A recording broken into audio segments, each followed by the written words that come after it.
Bom, meus amigos, sejam bem-vindos novamente a esse nosso módulo 35 agora. Vamos começar o nosso módulo 35 dando continuidade ao módulo 34, falando sobre a hidrostática. Nesse módulo 35, vamos começar falando sobre a pressão hidrostática. Nós vamos falar sobre pressão hidrostática e o princípio de Pascal, tá bom? Então, nós vamos começar aí falando sobre ele. Eu vou colocar uma situação, depois a gente vai para o quadro para a gente analisar o que acontece nesses casos. Vamos inicialmente imaginar que você tem um certo recipiente e você coloca um líquido de densidade D qualquer. Esse líquido é immiscível, ou melhor, perdão, é um líquido homogêneo e incomprensível e ele vai ficar em equilíbrio dentro desse líquido, desse cilindro, tá bom? Então você pega um certo cilindro, pedir para passar mais um pouquinho o nosso slide, para a gente ver uma figurazinha que vai aparecer aí. Mais um, por favor. Então, olha essa figura que vai aparecer no cantinho aí.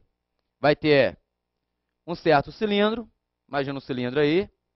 Você coloca um certo líquido dentro desse cilindro. Então, um líquido aqui de densidade D.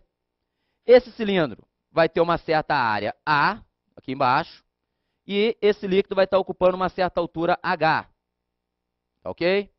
Vamos nos preocupar com qual seria a pressão que esse líquido vai exercer. Bom, no módulo 34, já trabalhamos um pouquinho a ideia de pressão. Vamos para o quadro para a gente visualizar. Um lembrete nosso aí. Lá no módulo 34, falamos que a pressão era a força dividido pela área ocupada. No caso desse líquido, lá naquele nosso recipiente, esse líquido você vai observar. Quem vai ser a força exercida por esse líquido? Qual é a força que esse líquido exerce? Vamos preocupar com a pressão no fundo do recipiente, lá naquela areazinha A que tinha no nosso recipiente. Quem vai ser a força exercida? Vai ser exatamente o peso desse líquido. Nós voltarmos aqui para o nosso slide, observe lá, você tem um líquido todo, tem um certo peso, e ele vai exercer uma pressão no fundo. Então, a força exercida é o peso do líquido. E qual vai ser a área? Exatamente essa área A marcada nesse fundo aí. Então, eu vou ter uma área A. Tá ok? Essa aqui vai ser a área. Vamos ver quem vai ser a pressão que o líquido vai exercer. O que vai ser a pressão desse líquido? A pressão vai ser o peso desse líquido. Vou escrever a palavra peso, para você não confundir P com P de pressão, dividido pela área A. Essa vai ser a pressão. Mas, você já viu em módulos anteriores, que o peso vai ser a massa vezes a gravidade, dividido, então, no caso, pela área. Vamos recordar também no módulo 34, o que era a densidade do líquido. A densidade é a massa pelo volume desse líquido. Então, para uma certa operação matemática, eu vou ver 1 vezes a massa vai me dar a massa, D vezes o volume vai dar densidade vezes volume.